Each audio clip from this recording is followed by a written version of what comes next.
Hey everybody, my name is Eric with a K.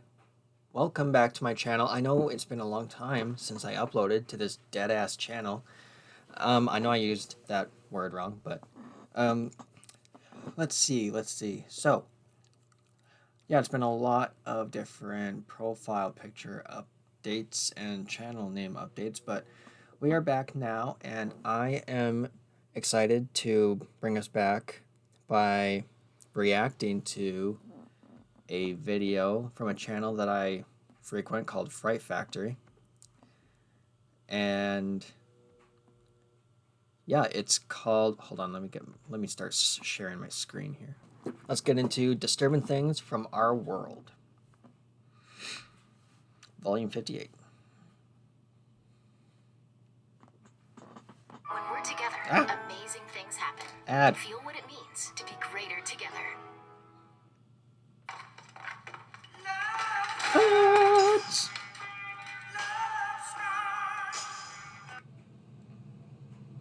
In early 2024, the woman you're looking at ended up in the news for reasons that shocked a lot of people, and once I tell you the charges that she faced, I honestly think some of you will be pretty split on them. In this video, I'm going to be discussing a series of disturbing things from around the world, with a focus on stories that less people know about, because, let's be honest, you've probably heard about Dyatlov Pass 1,000 times.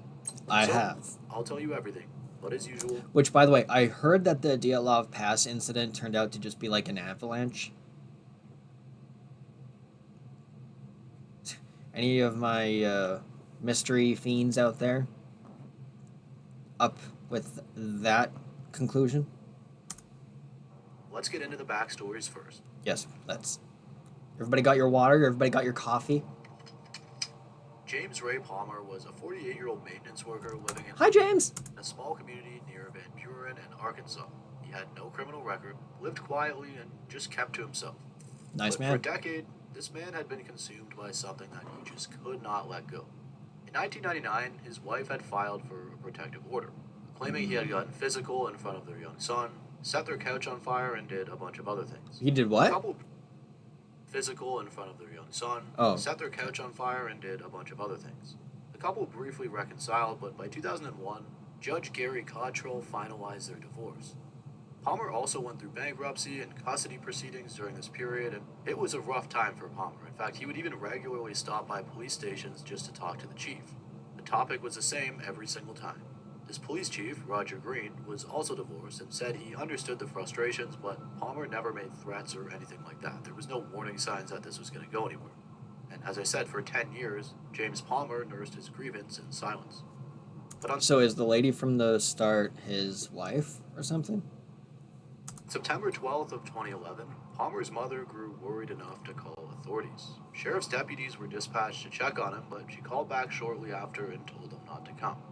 It seemed that he was behaving very oddly, but I guess she eventually decided that it wasn't worth them coming. The next morning, though, she was highly concerned again when she received a text message from her son saying some pretty dangerous things.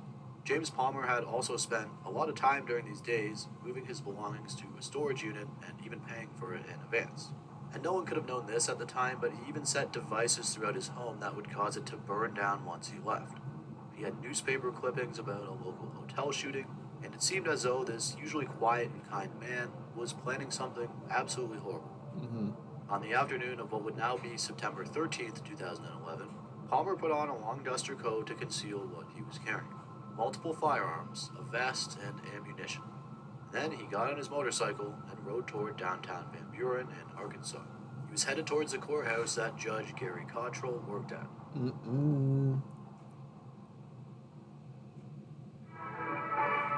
Okay, what happened? For the first time, a Van Buren officer is speaking out about coming face to face with the gunman at the Crawford County Courthouse. The Crawford County Courthouse was built in 1842 and is believed to be the oldest active courthouse west of the Mississippi. It sits on Main Street, directly across from the Sheriff's Department, and on the day that this happened, September 13th, it had metal detectors. An armed deputy was only stationed when court was in session, and Judge Cottrell didn't have court that day, something that James did not know. At approximately 3:40 p.m., he walked through one of the building's 6 unsecure entrances and climbed the stairs to the second floor. Christy Jones, who was a secretary in Judge Cottrell's office, noticed him on a surveillance monitor and saw a red laser beam shining through the glass door. So she rushed to warn her mother, Vicki Jones, who worked as the judge's administrative assistant. Palmer pushed through the door without a word and fired 3 shots into Vicki's office. One struck her in the leg. James then walked into Judge Cottrell's private office and found it empty. Nothing about this was going as planned. It turns out the judge was home that day with a knee injury. Palmer then descended to the first floor and began firing at any door with the word judge on it. He shot approximately 70 rounds throughout the building, and Elaine Stanfield, another administrative assistant, heard explosions and screams. She saw Palmer approaching closer and dragged her phone to the floor to call 911, while he shot through her door at least 5 times. Palmer then left the courthouse, went onto the front lawn, and was met by officers who had been 2 blocks away and rushed over. They ended up having a 2-minute gunfight where Palmer fired at them and never really took cover. He did injure 1 officer, but because 5 of them were returning fire, he stood no chance. Palmer was hit twice and went down. He was pronounced deceased at approximately 5:20 p.m. after being transported to a hospital. Vicki Jones was the only person that he directly fired at, and she did survive. The only casualty in this entire thing was James. His paramedics loaded her into an ambulance. She called the judge with a simple message saying that Palmer had come there to kill him. 6 days later, the prosecutor ruled all officers had acted reasonably and they were exonerated. This also prompted the courthouse to be transformed, and metal detectors were in at every single entrance. Armed deputies were now there even when there wasn't court. Okay, I feel like the lady from the start of the video is not in this story. I think I got confused. And ID badges became mandatory. Some employees said that they just wouldn't have come back if these weren't implemented.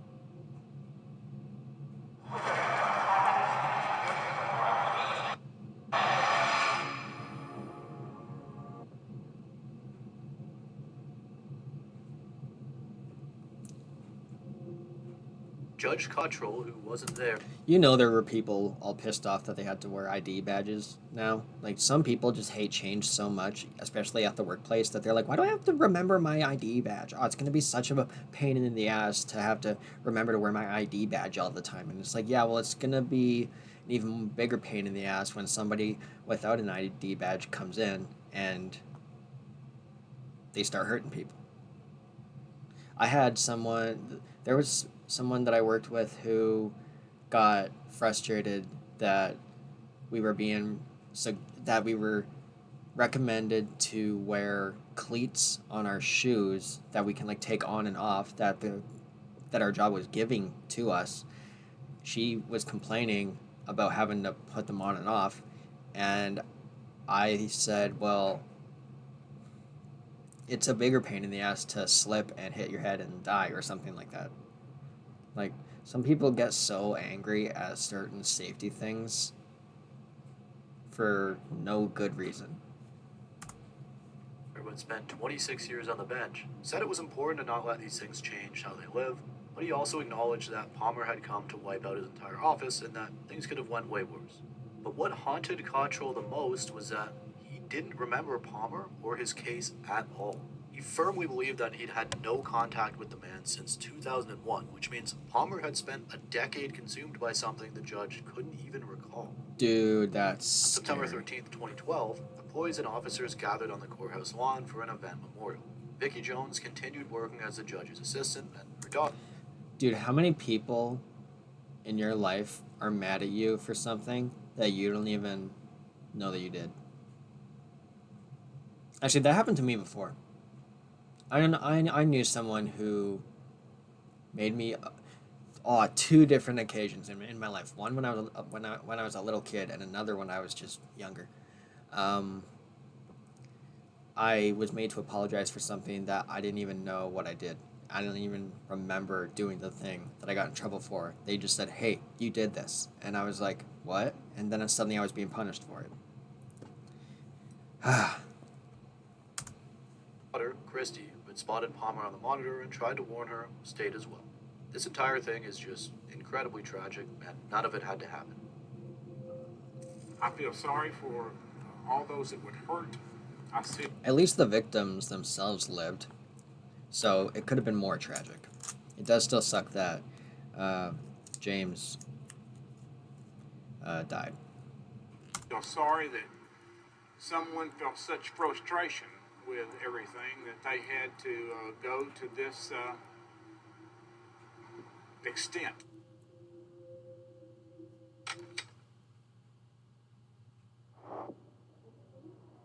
The Seligman canine case. Uh-oh, dogs. Something to know about me is I'm not crazy about dogs. I'm a cat person. I care about dogs, but I'm not like I don't cry when one dies in a movie. That's all I'll say. The 2-year-old boy you're looking at is named Bowden Allen. Bowden. And on Monday, April 14th, 2025, the Allen family was having a pretty normal day at their rural property just west of Seligman in Arizona. Bowden's father, Corey, was... Sorry, that initial shock and saying Bowden like that was me just being like, why is there a 2-year-old in this story? And also because Bowden is a very unique name. Was up on the roof doing some work while his mother, Sarah, was inside caring for him as well as their baby. And at some point at around 4 or 5 in the afternoon, Sarah stepped away from Bowden for about 10 minutes to change the baby's diaper. When she came back, 2-year-old Bowden was gone. Uh-oh. She looked around inside and saw nothing, assuming that he was just outside with his dad. But upon going outside and asking him, he said, "No, Bowden's not with me." And from here, the panic began. They quickly searched the house again as well as their land, and they could not find him anywhere. Corey hadn't seen him leave while he was on the roof, and none of the other family members who lived... The thing with kids, though, and I can attest to this because I remember doing it, kids will just hide. Kids will hide from their parents because they think it's so cool that they can hide. Like skillful animals. Like, oh, I remember that. Especially because I had a fascination with espionage and spy work, so I would just sneak around everywhere. And my parents would be like, "Where's Eric? Where is he?" So, yeah, I don't know how this story's going to go, but some kids will just run off and hide just for fun. Nearby had seen him either. The Seligman Fire Department notified the Yavapai County Sheriff's Office just before 5 p.m., and at that point, it became a full-on and official search and rescue operation. Now, one thing you need to understand about where the Allens lived is that the terrain is brutal, and it's not exactly what you'd expect when you think about Arizona.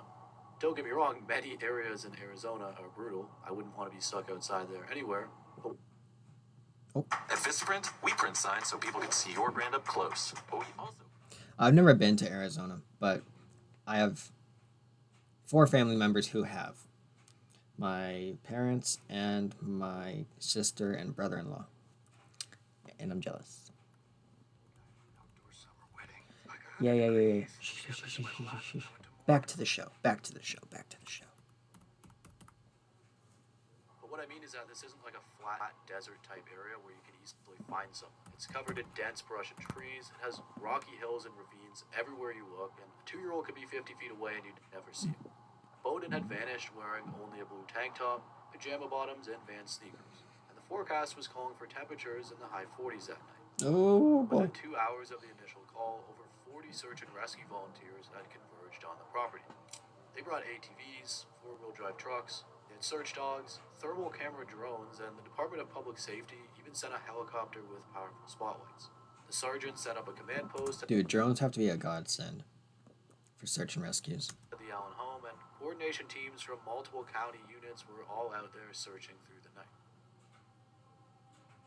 And what I personally think is one of the more heartbreaking details, searchers tried playing recordings of Sarah's voice calling Bowden's name over loudspeakers, hoping he'd hear his mom and come out. They even played the Teenage Mutant Ninja Turtles theme song because that was Bowden's favorite. That's so maybe the familiar cute. music would draw him toward them. But as the hours ticked by with no sign of the toddler, things were looking increasingly grim. The helicopter crew even reported spotting 2 mountain lions in the exact area where Bowden could have wandered. And obviously, coyotes were out there too. Sarah sat awake all night. Maybe they took the 2-year-old in as a cub. Disney style. Staring at her son's empty bed, living what she would later describe as the worst living nightmare any parent can feel. About 7 miles away from the Allen property, there was a massive cattle ranch near Kingman owned by a man named Scotty Dunton and his wife, Dawn. They had someone who protected... Are you an op, Scotty? Friend or foe? ...their property at night. His job was basically to patrol everything and just make sure the animals were safe. At around 7:30 in the morning on Tuesday, April 15th, so now the next day, Scotty was leaving his property to head into town when he noticed something kind of unusual. He noticed his property guard at the end of the driveway looking like he was about to start coming up. This was weird because he wasn't supposed to be here at this time. Usually he was further out. But as Scotty got closer, he saw what was bringing him there. Beside Scotty does? Sorry. him was a small child who was crying and very disoriented. It was Bowden.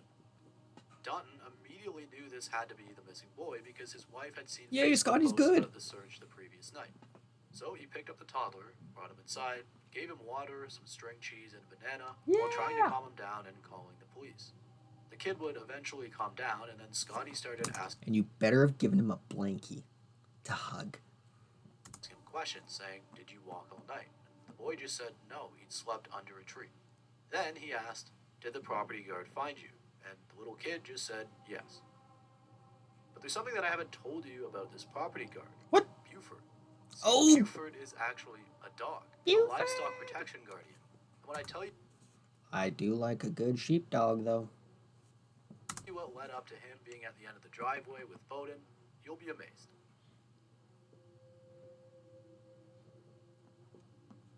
So after making sure that the boy was okay and notifying the searchers, Scotty went back out to retrace where the child had come from, and Buford's paw prints ran alongside Bowden's small little feet in the dirt for over a mile, showing that the dog hadn't just stumbled upon the child by accident, he actively stayed with him and guided him back to safety. On top of that, this little 2-year-old somehow survived 16 hours in the wilderness that had 40 trained professionals with helicopters and thermal cameras searching for him, only to be found by the natural instincts of this very good boy. Thankfully, Bowden only had small scratches on his arm and some dehydration, but nothing permanent. Searchers later confirmed that Bowden had crossed 3 mountain ranges to get from his home to the Dutton Ranch, Whoa. walking 7 miles in total. The only reason he made it to this ranch What could that do to the mind of a child? I wonder if that would have permanent negative effects. Like if he survived on his own with the help of a dog and was only, like, I'm sure he was very scared, but he was only dehydrated and had scratches. Now he'll probably have anxiety about going outside for a while, but I don't know. He's a little kid. I don't know. at all was because the livestock guardian dog decided he needed protection. Mhm. When Corey Allen got the news that his son had been found alive, he described having the most emotional breakdown of his life, crying harder than he ever had. And he later said, "I feel like God sent that dog to rescue my son." 1 week later, on For April sure. 22nd, 2025, the Yavapai County Sheriff's Office held a ceremony to formally recognize what Buford had done. He received an honorary search and rescue certificate and was made an honorary member of the Yavapai County Search and Rescue Team, complete with an official vest.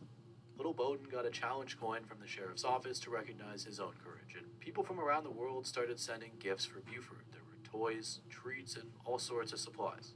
I also read that on the actual night of the rescue, Scotty Dutton had rewarded him with something even better, a 2-pound ribeye steak. Yes.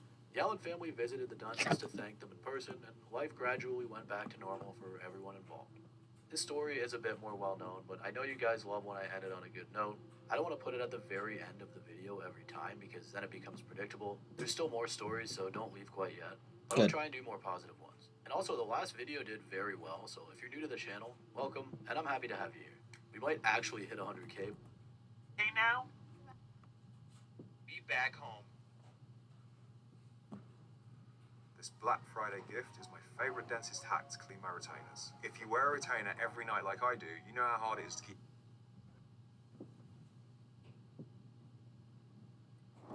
All right, final story: the Bertha Yalter incident. Okay, yeah, here's the old lady. Here's the old lady. Okay, so this Yes, is just bitch. a bizarre one. The woman at the center of this story is named Bertha Yalter, and in January of 2024, she'd be arrested in North Miami Beach, Florida, on charges that shocked a lot of people. At 71 years old, Bertha had been married to Why Florida? Florida. There's something in the water in Florida. I'm serious.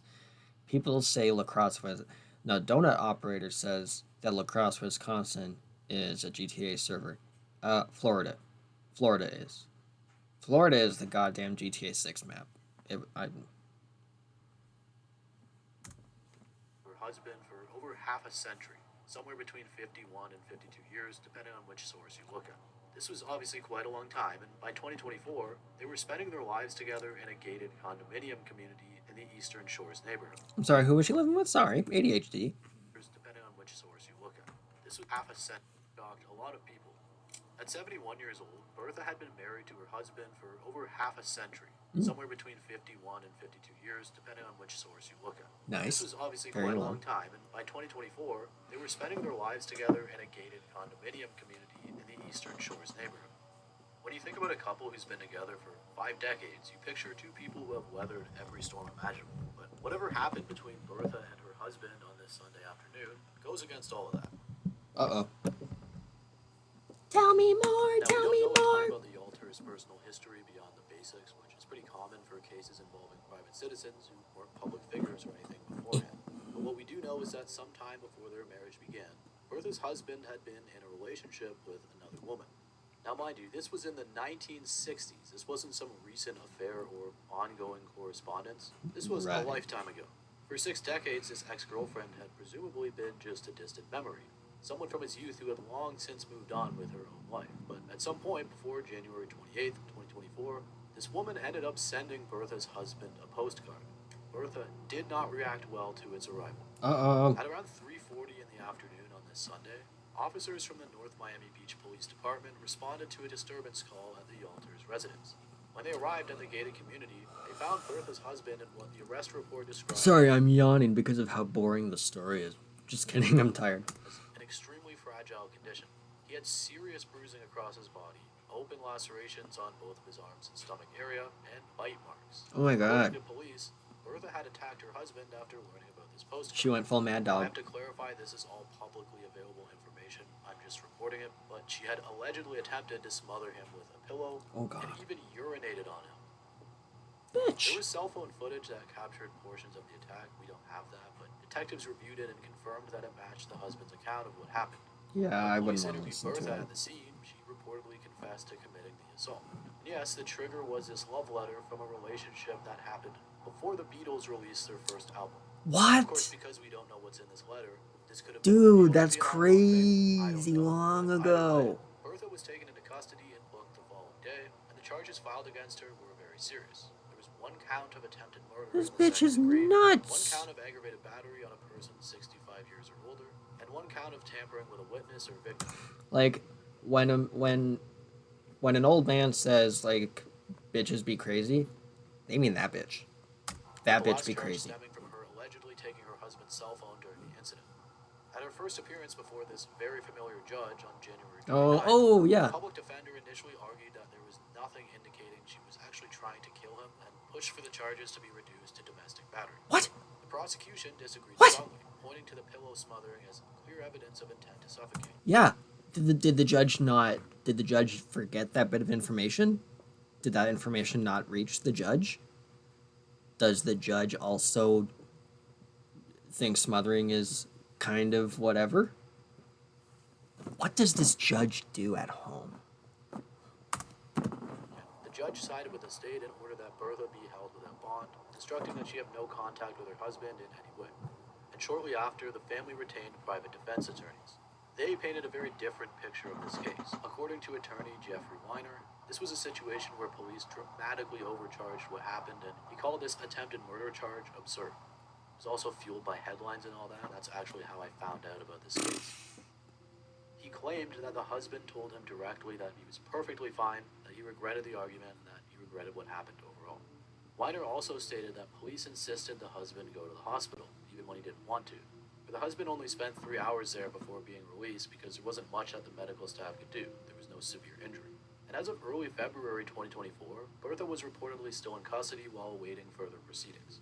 That's really just all we have here. The North Miami Beach Police Department declined to release any additional records due to ongoing investigation, so any questions remain unanswered. I will say that when I looked this up in databases, her name didn't appear, which leads me to believe that this was probably just dropped or settled in some other way. Okay. About the true beauty of suffering.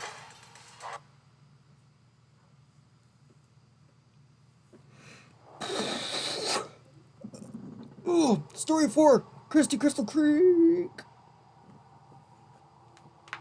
Oh. In September of 1985, a hunter who was tracking a wounded bear through the dense woodland south of Missoula, Montana, came upon something that would haunt the region for decades. Scattered across a cocaine remote bear? hillside near Crystal Creek Road lay human skeletal remains. Oh. There was no clothing, no jewelry, nothing that could tell investigators who this person was or how they'd ended up in such an isolated place. The only evidence of violence came from within the skull itself. There was two .32 caliber bullets fired at close range embedded in the bone. This was clearly a homicide, but beyond that, almost everything else about the victim remained a complete mystery. For now, Watson. For now. Eventually, forensic anthropologists determined Who the fuck is that? that the remains belonged to a woman. She was said to be anywhere That's a woman? between 20 and That's Oscar Wilde. 35 years old, weighed roughly 90 to 110 pounds, and stood between 4'10" and 5'3". There were small amounts of light brown hair that showed signs of chemical treatment clung to her skull, and her dental work showed that there were extensive fillings in nearly every tooth, 2 root canals, and a distinctive screw-in dental post that experts believed was inconsistent You can with take her off the American screen or now. European dental practices. Because of this and her facial bone structure, investigators concluded that she was likely of Asian descent, possibly Japanese. But they were unable to match her to any missing persons report, so the Missoula County Sheriff's Office gave her a name derived from where she was found. She became known as Christy Crystal Creek, and for 36 years, that would be the only name anyone knew her by. Until today! The location where Christy was discovered carried an important detail that investigators just couldn't ignore. 3 miles away, another young woman's body had been found on Christmas Eve of 1984, not even a year prior. That victim, initially known as Debbie Deer Creek, had passed away under pretty similar circumstances. There was a gunshot to the head, no clothing or personal belongings, and she was abandoned in the woods east of Missoula. This area was part of the hunting ground of Wayne Nance, a man who would later be identified as the Missoula Mauler. Between 1974 and 1986, Wayne was believed to have murdered at least 6 people across Missoula and nearby counties. He would gain their trust and attack them very suddenly. These victims included a preacher's wife, teenage runaways, and married couples in their own homes. And his killing spree only ended because one of his intended victims actually fought back. In September of 1986, during a home invasion, the man that Wayne Nance had attacked and left for dead managed to free himself, load a rifle, and shoot him. Wayne Nance later passed away in the hospital. Good shit. Now, because of this, Nance would never face an arrest or any trial for his suspected crimes. Well, yeah. Evidence recovered from his home definitively linked him to several cases. For example, photographs of the woman known as Debbie Deer Creek were found among his possessions, along with a strand of her hair in his truck. Investigators believed that Christy Crystal Creek might be another one of his victims. Everything matched. Detectives noted that this area was also one of his favorite places. There was even an old abandoned car where he liked to sit. But unlike with these other victims, there was no physical evidence that directly connected Nance to Christy Crystal Creek. So the connection only remained a theory, though it was very compelling. And for more than 3 decades, investigators pursued every available avenue to identify Christy Crystal Creek. And every one of these led nowhere.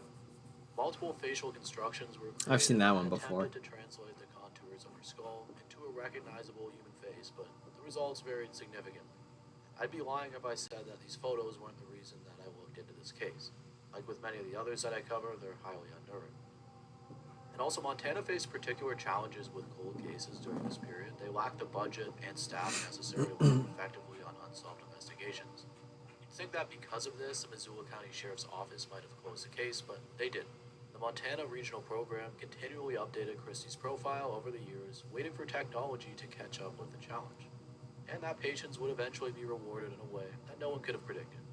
The turning point came from an unexpected success in another case. In 2020, the Missoula County Sheriff's Office Cold Case Unit solved a 1974 murder using a revolutionary forensic technique. Similarly to the last video, this work had been performed by Author Labs, and it was done using genome sequencing combined with forensic genetic genealogy. What the fuck There's so many is that? cases now where I've seen Author Labs show up. They're a private DNA laboratory founded specifically to tackle cases like this, and yeah, they do awesome work. In early 2021, this cold case unit partnered with Author to attempt what had seemed impossible: to identify Christy Crystal Creek using very deteriorated DNA. But rather than using a handful of genetic markers that required relatively intact DNA fragments, their process analyzed hundreds of thousands of genetic variations that could be identified from much smaller and damaged pieces. And amazingly, scientists successfully built a comprehensive DNA profile from Christie's degraded remains. Ooh. That profile was then uploaded to commercial genealogy databases where millions of people had voluntarily submitted their DNA for ancestry research. The genetic trail eventually led them to one family, the Lucas family in Spokane, Washington. After numerous interviews and additional confirmatory DNA testing, the identification was conclusive, and on May 10, 2021, 36 years and 8 months after a bear hunter found scattered bones on a Montana hillside, the Missoula County Sheriff's Office announced that Christy Crystal Creek was Janet Lee Lucas, a 23-year-old mother from Spokane who had vanished in the summer of 1983. Janet Lee Lucas was born in October 1960 and grew up in California and Washington State. She was one of 8 siblings. Her family described her as having a warm personality and a contagious smile. By 1983, she was a young mother with a 5-year-old son. She was last seen by her family that summer in Idaho, in a lakeside town about 70 miles from Spokane and roughly 180 miles from where her remains would eventually be found. No records have ever been located showing Janet living or spending time in Montana, making her presence there a mystery that remains unsolved. You probably thought that I was going to conclude this with saying yes, it was Wayne Nance, but we still actually just don't know. And perhaps even stranger, Might have been. databases, investigators found no evidence that Janet had ever officially been Look at that reported face, missing. though. This might explain That is why a she remained contagious smile. unidentified for so long, despite her family's efforts to find her. But again, why did none of them report her missing? I actually couldn't find an answer. Sadly, her son spent much of his adult life searching for his mother. You can only imagine how he felt when he found this out. And also, that initial anthropological assessment that suggested she was Asian, possibly of Japanese ancestry, proved entirely wrong. Janet was Caucasian and from Washington State, meaning that this distinctive dental detail that had seemed like such a crucial clue was either misinterpreted or simply unusual work performed by an American dentist. It's interesting to think that this pretty fundamental misidentification probably sent investigators down wrong paths for decades. Oh, In 2021, that's Janet had become a grandmother to 4 children who would unfortunately never get to meet her. Her homicide remains unsolved and no one has been arrested. Wayne Nance does remain the primary suspect, but even if evidence conclusively proves that he killed Janet Lucas, he can't be prosecuted, just like with his other victims. The other big questions are still, how did Janet get to Montana when no records place her there, and what were the circumstances that led to her death? The investigation continues, and anyone with information is urged to contact the Missoula County Sheriff's Office. Justice may never be fully achieved, but it really is amazing how far this technology has come. Rest in peace to Janet. My heart is with her family.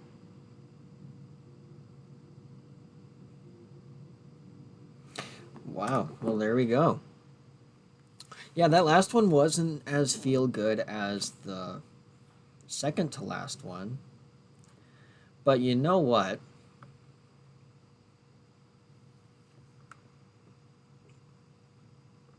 I still think that was a very fine video. So, I'm glad that I was able to upload this video. I'm glad I was able to record again. This is a hobby that I want to get back into. And yeah, I don't know what it's going to be. Maybe some gameplays with or without commentary.